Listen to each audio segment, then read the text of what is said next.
السلام علیکم ورحمۃ اللہ وبرکاتہ۔ ان الحمد للہ نحمده ونستعینه ونستغفره ونؤمن به ونتوکل علیہ ونعوذ باللہ من شرور انفسنا ومن سیئات اعمالنا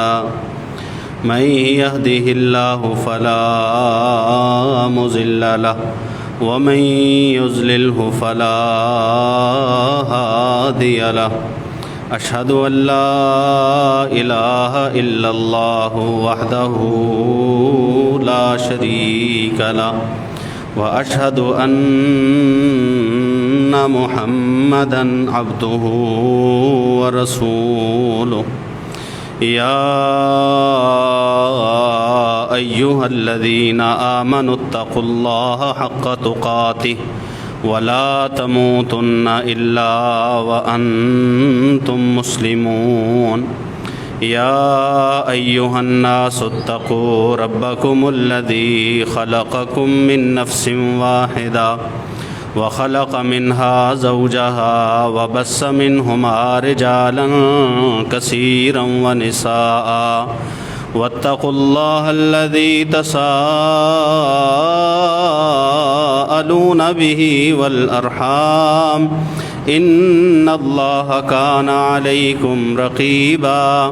يا أيها الذين آمنوا اتقوا الله وقولوا قولا سديدا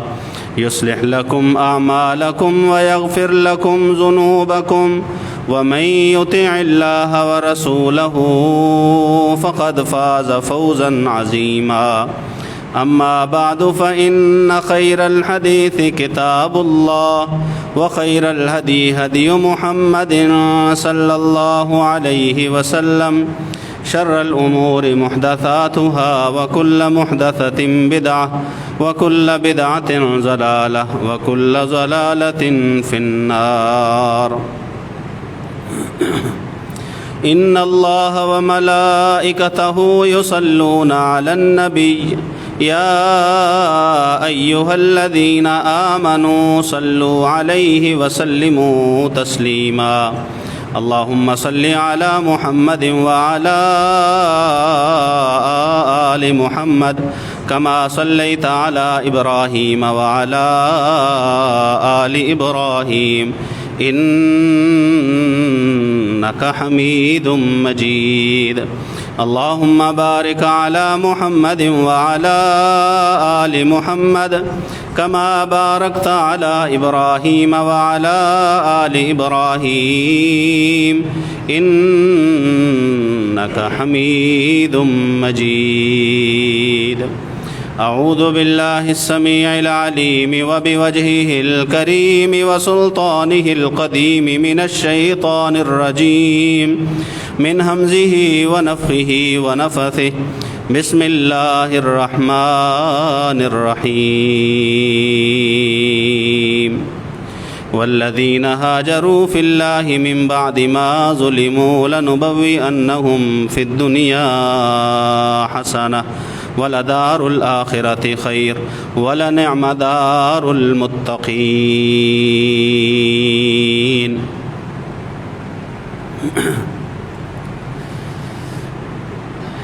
رسول اللہ صلی اللہ علیہ وآلہ وسلم کے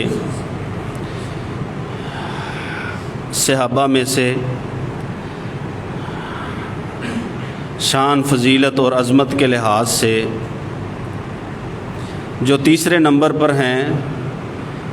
وہ جناب سیدنا عثمان رضی اللہ تعالی عنہ۔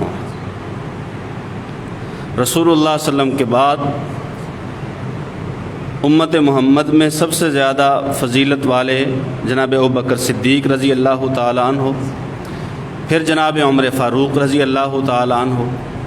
پھر جناب عثمان ابن عفان رضی اللہ تعالی عنہ، اور پھر جناب علی المرتضیٰ رضی اللہ تعالی عنہ۔ یہ اہل السنہ کا متفقہ منہج و عقیدہ ہے۔ حضرت عثمان رضی اللہ تعالی عنہ کی شخصیت اسلام سے پہلے اور اسلام کے بعد بھی وہ ایک قابل ذکر شخصیت ہے. ایسی قابل ذکر شخصیت کہ رسول اللہ صلی اللہ علیہ وآلہ وسلم نے جب نبوت کے تیسرے برس اپنی بیٹی جناب رقیہ رضی اللہ تعالی عنہ کا نکاح عثمان رضی اللہ تعالی عنہ سے کیا، اور رسول اللہ صلی اللہ علیہ وسلم کچھ دنوں کے بعد اپنی بیٹی کے گھر تشریف لے گئے اور دیکھا کہ وہ جناب عثمان رضی اللہ تعالی عنہ کا سر دھو رہی ہیں. تو رسول اللہ صلی اللہ علیہ وآلہ وسلم نے فرمایا، بیٹی، ابو عبداللہ کا یہ کنیت ہے جناب عثمان رضی اللہ تعالیٰ عنہ کی، ان کا خیال رکھنا. اور ساتھ ہی فرمایا کہ عثمان کے جو اخلاق ہیں وہ میرے اخلاق کے مشابہ ہیں.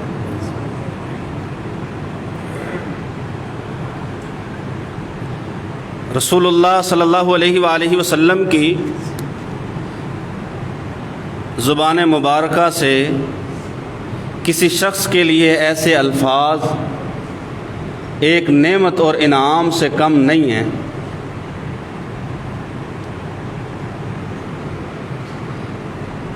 اور عثمان رضی اللہ تعالی عنہ اس لیے بھی قابل ذکر شخصیت ہیں کہ جب رسول اللہ صلی اللہ علیہ وآلہ وسلم کی بیٹی حضرت رقیہ رضی اللہ تعالی عنہ کا نکاح نبوت کے تیسرے سال ان سے ہوا، اہل مکہ میں یہ بات مشہور ہوئی کہ ہم نے رقیہ اور عثمان سے زیادہ خوبصورت جوڑا نہیں دیکھا، جن کا جوڑ خود رسول اللہ صلی اللہ علیہ وآلہ وسلم نے اپنی بیٹی سے جوڑا. اور صرف یہی نہیں بلکہ 2 ہجری میں حضرت رقیہ رضی اللہ تعالی عنہ کی وفات کے بعد رسول اللہ صلی اللہ علیہ وآلہ وسلم نے اپنی بیٹی ام کلثوم رضی اللہ تعالی عنہ کا نکاح بھی جناب عثمان رضی اللہ تعالی عنہ سے کیا. عثمان رضی اللہ تعالی عنہ کو جو لقب ملا وہ ذو النورین یا ذی النورین ہے. بعض تو اس کی تشریح کرتے ہوئے کہتے ہیں کیونکہ جو عثمان رضی اللہ تعالی عنہ کا سلسلہ نسب ہے وہ جتنا باپ کی طرف سے عمدہ ہے اتنا ہی ماں کی طرف سے بھی عمدہ ہے، اس لیے ذی النورین کہا جاتا ہے. لیکن عالی نسب ہو یا عالی نسب نہ ہو اس کی اسلام میں کوئی حیثیت نہیں. لیکن جو دوسری تشریح ہے کہ رسول اللہ صلی اللہ علیہ وسلم نے ایک کے بعد دوسری بیٹی جناب عثمان رضی اللہ تعالی عنہ کے نکاح میں دیں، اور یہ واحد شخص ہیں جو رسول اللہ صلی اللہ علیہ وسلم کے دوہرے داماد بنے، اس لیے انہیں ذی النورین کہا جاتا ہے کہ رسول اللہ صلی اللہ علیہ وآلہ وسلم نے اپنے جگر کے 2 ٹکڑے ایک کے بعد ایک وہ جناب عثمان رضی اللہ تعالیٰ عنہ کے نکاح میں دیا. اور ایک روایت تو یہ بھی ملتی ہے کہ جناب ام کلثوم کی وفات کے بعد رسول اللہ صلی اللہ علیہ وآلہ وسلم نے یہ بھی کہا تھا کہ عثمان نے مجھے اس قدر راضی رکھا ہے کہ اگر میری 10 یا 100 بیٹیاں ہوتی وہ دنیا سے جاتی میں ایک کے بعد دوسری عثمان کے نکاح میں دیتا جاتا. اس قدر عثمان نے مجھے یعنی رسول اللہ صلی اللہ علیہ وسلم کو راضی رکھا.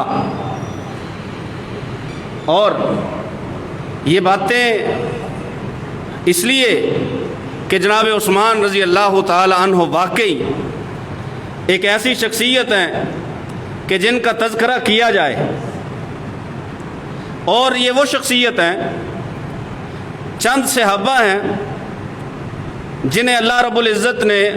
2 ہجرتوں کے شرف سے نوازا ہے، حبشہ کی طرف ہجرت بھی اور مدینہ کی طرف ہجرت بھی۔ جناب عثمان رضی اللہ تعالی عنہ نے رسول اللہ صلی اللہ علیہ وسلم کی بیٹی رقیہ کے ہمراہ حبشہ کی طرف ہجرت کی، اور صرف ہجرت ہی نہیں کی بلکہ جب کشتی والوں نے سمندر پار کروانے کے پیسے مانگے، آدھا آدھا دینار ہر ایک فرد کی طرف سے ادا کیا گیا، اور اس میں زیادہ تر مال جو ہے وہ جناب عثمان رضی اللہ تعالیٰ عنہ نے دیا۔ انہوں نے دیا کرایہ کہ جو مکہ میں اہل مکہ کے ظلم و ستم کا شکار ہیں وہ ان کے ظلم و ستم سے بچیں، محفوظ رہیں، اور وہ جگہ جس کا رسول اللہ صلی اللہ علیہ وسلم نے تذکرہ کیا کہ حبشہ کی طرف جاؤ، وہاں عادل حکمران ہے، امید ہے کہ وہاں پہ تمہارا تحفظ رہے گا، تمہیں ایسے مظالم سے بچاؤ رہے گا۔ یہ حضرت عثمان رضی اللہ تعالیٰ عنہ ہیں، اور اس لیے بھی قابل ذکر شخصیت ہیں کہ قریش میں عورتیں اپنے بچوں کو جب رات کو سلاتے ہوئے لوری دیا کرتی تھیں تو وہ کہا کرتی تھیں کہ میرے بیٹے، میں تجھ سے ایسے ہی محبت کرتی ہوں جیسے قریش والے عثمان سے محبت کرتے ہیں، یعنی اپنے خاندان کی محبت وہ ان کی مثالی تھی کہ جیسے ان سے خاندان کے لوگ محبت کیا کرتے۔ اور اس لیے بھی جناب عثمان رضی اللہ تعالیٰ عنہ قابل ذکر شخصیت ہیں کہ ابوبکر صدیق رضی اللہ تعالیٰ عنہ نے محض ایک بار کہا کہ محمد صلی اللہ علیہ وسلم اللہ کے رسول ہیں،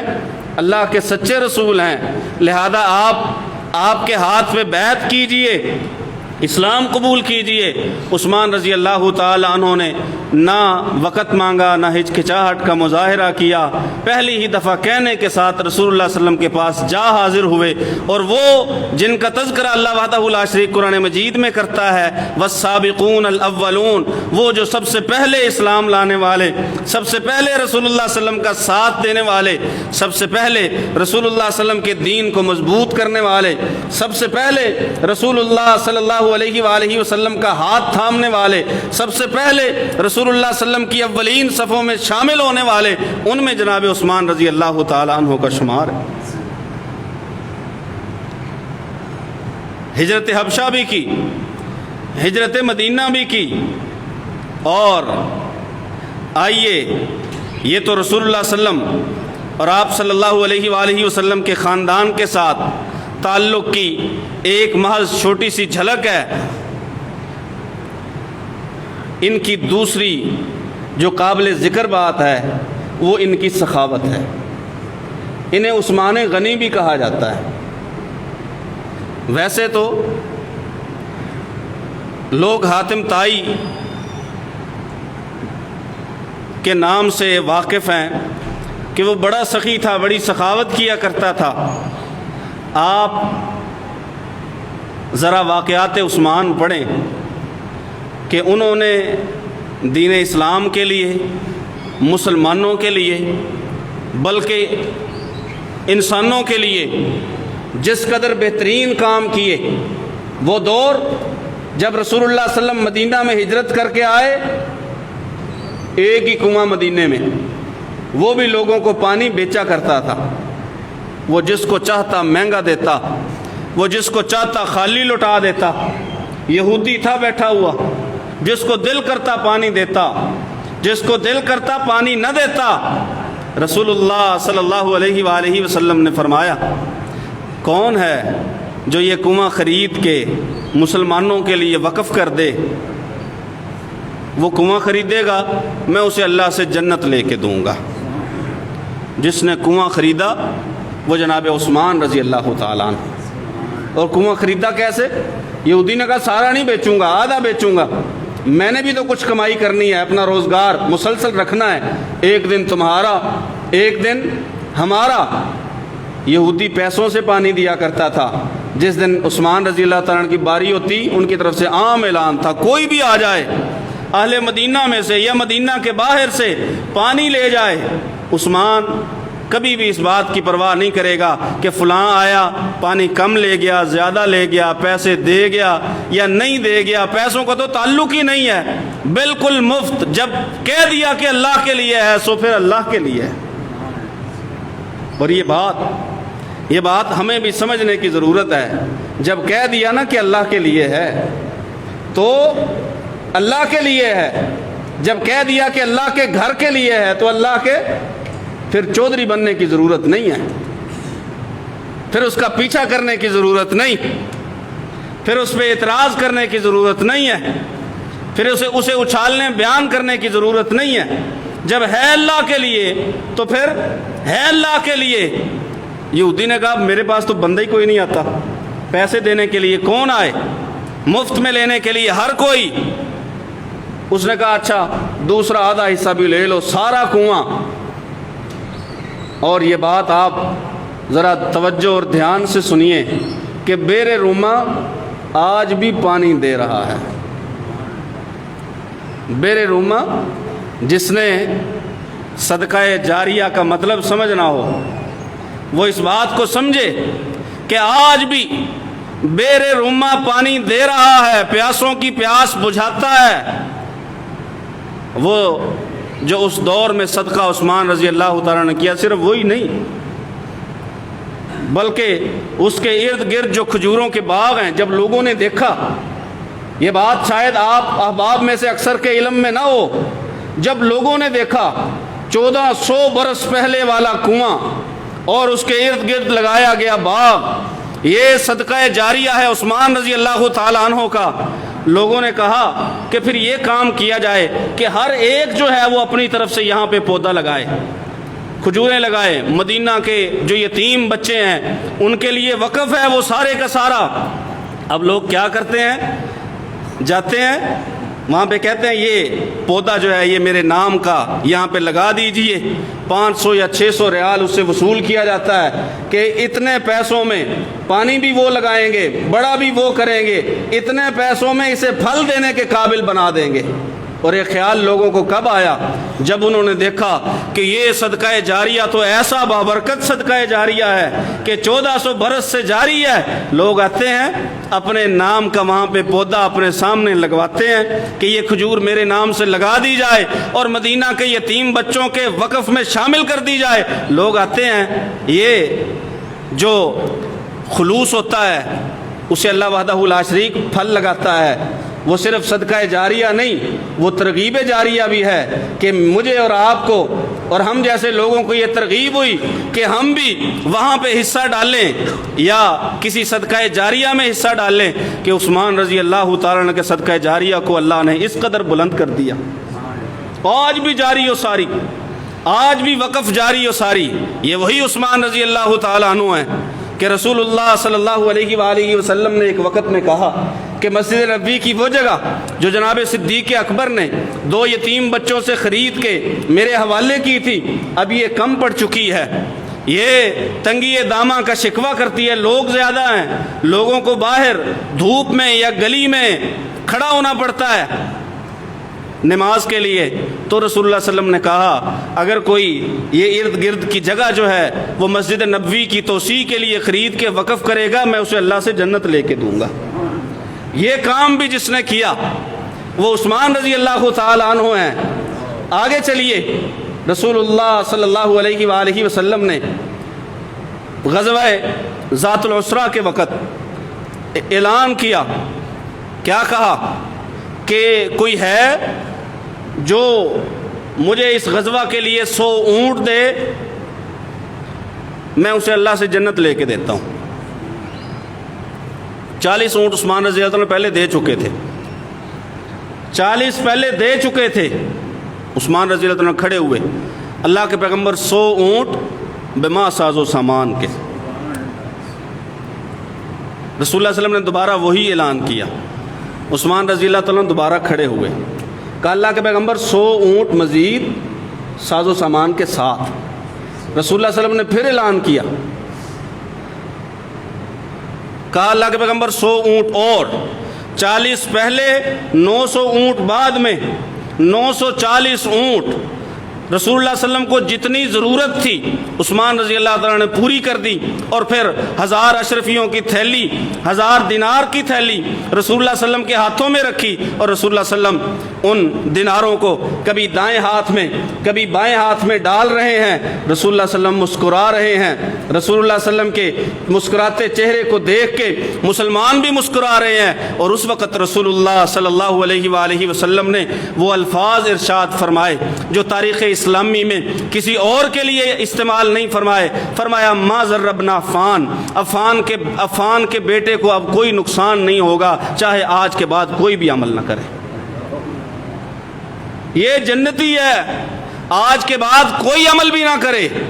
تو بعض روایات میں جناب عثمان کا نام ما ذرہ عثمان ما عمل بعد اليوم قطو، اور بعد میں ہے ما ضربنا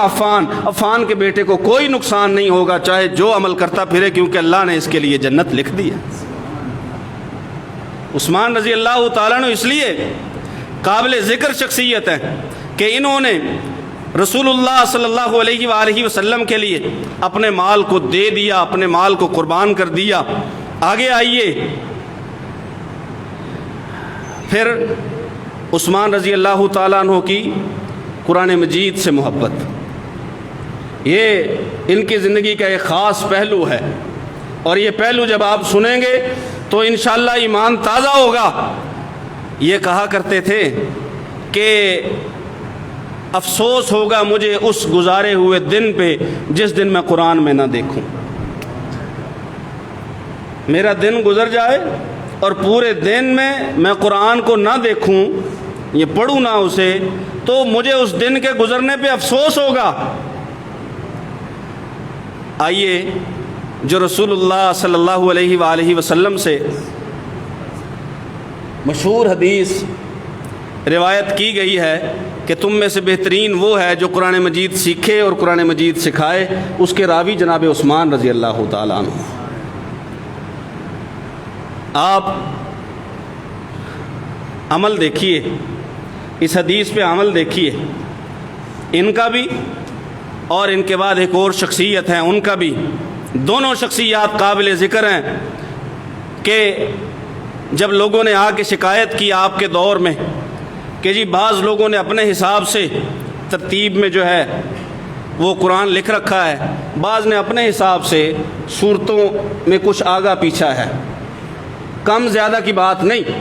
صورتیں کسی نے کوئی صورت پہلے لکھ دی، کسی نے کوئی اس کے بعد لکھ دی، تو اس وجہ سے اکثر جگہ پہ لوگ آپس میں جھگڑ پڑتے ہیں کہ آپ نے ترتیب غلط کر دی،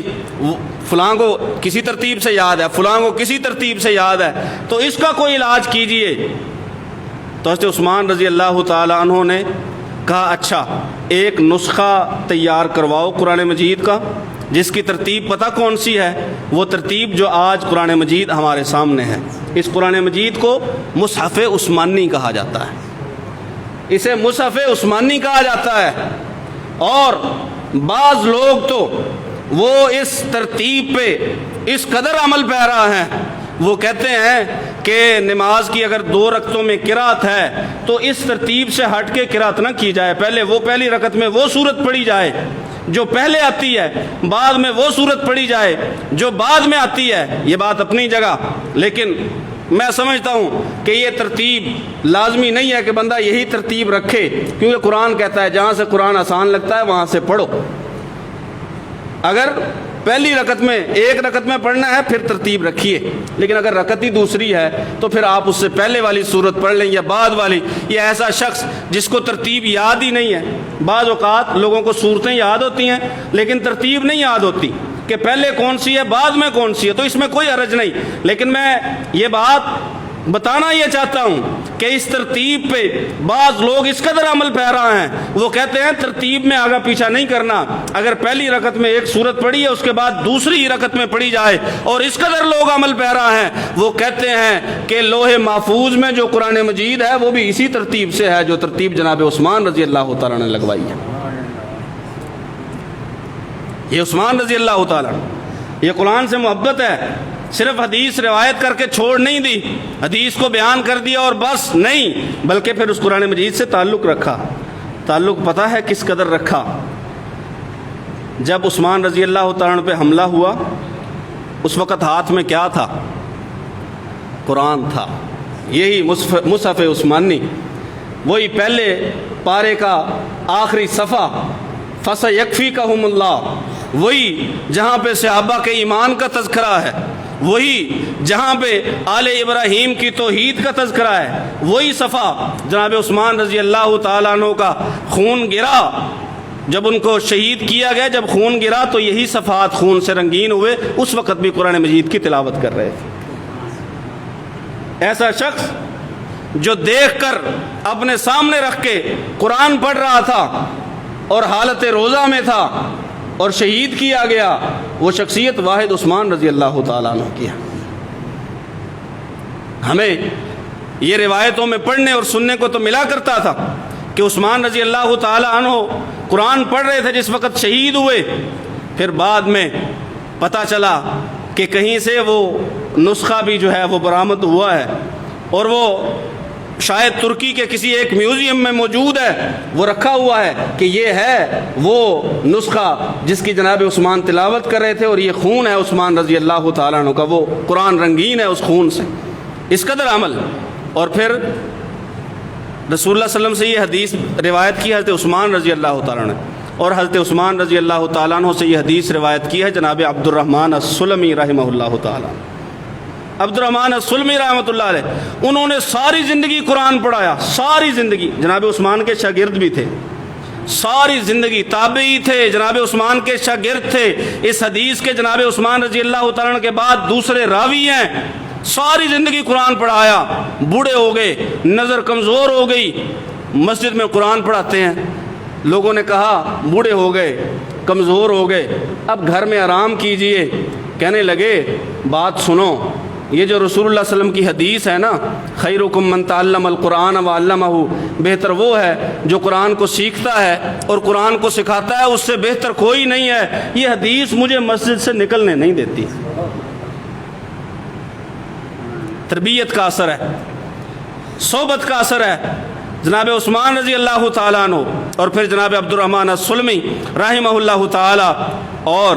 اگلی بات سنیے، عثمان رضی اللہ تعالیٰ عنہ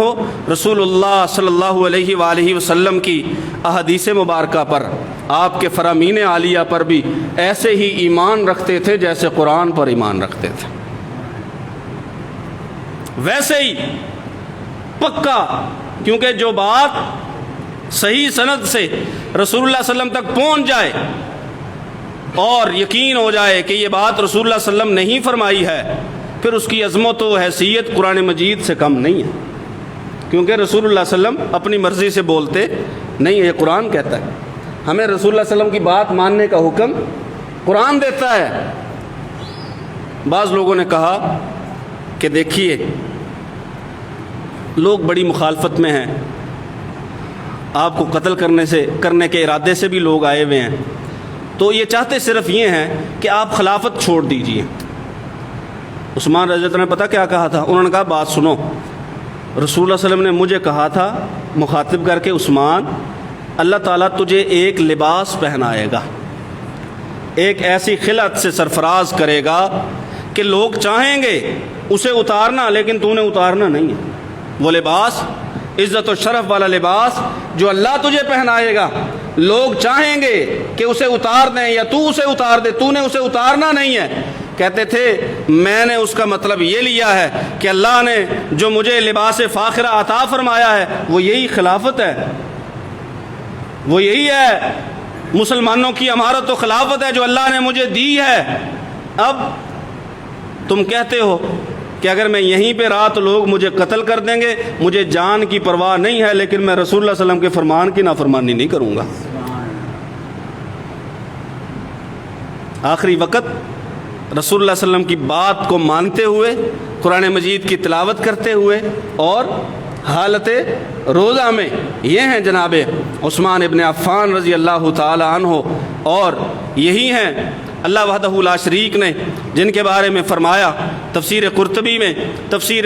تبری میں یہ بات موجود ہے کہ وہ آیت جس میں اللہ نے فرمایا والذین ہاجروا فی اللہ من بعد ما ظلموا لنبوئنہم فی الدنیا حسنہ، کہ وہ جنہوں نے ہجرت کی ظلم اپنے اوپر ظلم ہونے کے بعد اللہ کے راہ میں ہجرت کی، ہم انہیں دنیا میں بھی اچھا عطا فرمائیں گے، آخرت میں بھی اچھائی عطا فرمائیں گے۔ اور اللہ وحدہ لا شریک نے فرمایا جو متقین کا گھر ہے وہ سب سے بہتر گھر ہے۔ مفسرین لکھتے ہیں کہ یہ آیت ان لوگوں کے بارے میں نازل ہوئی جنہوں نے حبشہ کی طرف ہجرت کی تھی، کیونکہ یہ آیت ہجرت مدینہ سے پہلے نازل ہوئی۔ یہ